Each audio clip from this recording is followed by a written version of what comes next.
FA Cup and League Cup in the same season for the first time since 2000-2001 when Gerard Houllier, of course, was in charge, and they went on to win the UEFA Cup that year. Maybe a good omen for... You wouldn't put it past them, would you? Champions League. He's just mentioned it there, the mentality of his team. As I said earlier, it all comes from him. It all starts at him. He generates the atmosphere within the football club. The fans love him, and rightly so. Yeah. And his players love him. You can tell the battle and for every single ball, right to the last minute, whoever he leaves out. Yes, they're disappointed, but they also realise that there's a bigger picture here. He then has to use them and bring them on because they've had a few injuries today. Yeah. So, I mean, what an incredible manager and incredible job he's done and doing. Yeah, great drama, of course, in the end with the penalty shootout, as it so often is. You know, it looked like it was going to be quite plain sailing for Liverpool, and then it twisted, and then Marnie missed, and then unfortunately for Mason Mount, who's... Yeah, I backed him out as well. Yeah, terrific technique, but it's just that moment that... Have you got the nerve? Yeah. But Alisson, when you're up against Alisson and he's in the form he is, you always know he could produce something special. Yeah. And he is a special goalkeeper. Yeah. And then Tsimikas, he comes on for Robertson, who we talked about before the game. Again, you know, it's just... Look at it. He can't watch. He's the most experienced guy there, and he can't watch. It's amazing that you can't watch. When you've taken one yourself. Exactly. I mean, it's just, that's extraordinary. Oh, what an image that is as well in front of their home supporters there. This Liverpool, this team, they just excel, and obviously we've got Manchester City as well.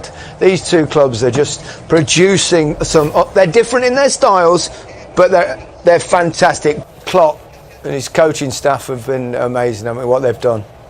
Everything that they touch seem to turn to gold, and even if they don't win the Premier League, to still be in this competition at this part, to utilise all the squad. They've had injuries. A couple of the big boys come off. Robertson, Van Dijk's had to come off. That'll be worrying, and Salah as well. Obviously, that'll be worrying looking ahead to what they've got coming up. If you listen to some of the old greats, ex-players of Liverpool, they're actually comparing, saying that this team is the best Liverpool team. I mean, for even it to be a discussion. I know. When they had Dalglish and Hansen and Souness and all these guys. I mean, those guys were incredible for Liverpool Football Club. So even to be a conversation about this team, how great they are, how great they can be, is just to be in this position at this stage of the season. I mean, look at him joining. So he should. Imagine as well if they hadn't got a team as unbelievably good as Manchester City to compete with, what they'd be winning at the moment. People always said they should win a lot more, but because Man City have been so brilliant, they've been a little bit unlucky. But that makes the league and the cups even better. Chelsea had their opportunities in this. This was very much a two-team battle, wasn't it? And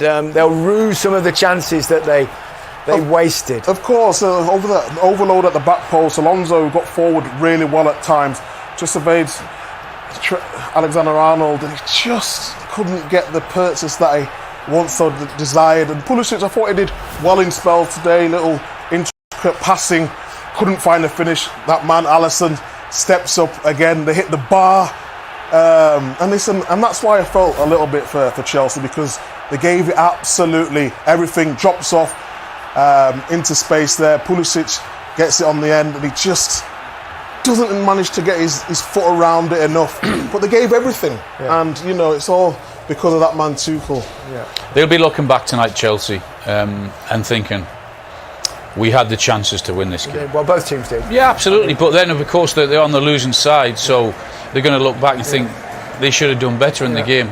Missed big chances. The best chance probably fell, funny enough, well, there he is, Andy Robertson there, number 26, sneaked in as he so often does at the far post. What a ball this was from Milner. Milner comes on, whips at him with his right foot, and there's Robertson there.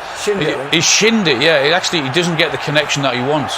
He doesn't hit it with the inside of his foot. It actually hits his shin. It's just great, though, you know, the VT that we've seen before of how hard he's worked to get to this place, and he doesn't rest on his laurels, always willing to push himself. And, you know, he's one of the best in the world now in that position, and fair play to him.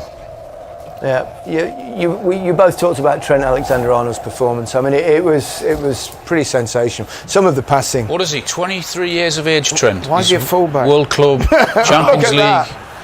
League Cup, FA Cup, Premier League. I mean, what an unbelievable player. I thought he was fantastic today, and everything he did, both defensively and attacking wise, passing wise also. His distribution was, I mean, that we just saw that pass.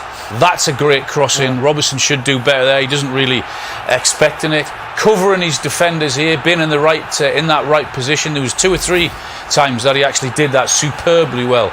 As I said, if it wasn't, I mean, look at this array of passing that he's putting on for us to watch. I know we've got other good fullbacks in England, but it's quite hard to imagine him not getting in. I mean, this is brilliant. This is possibly the most important one.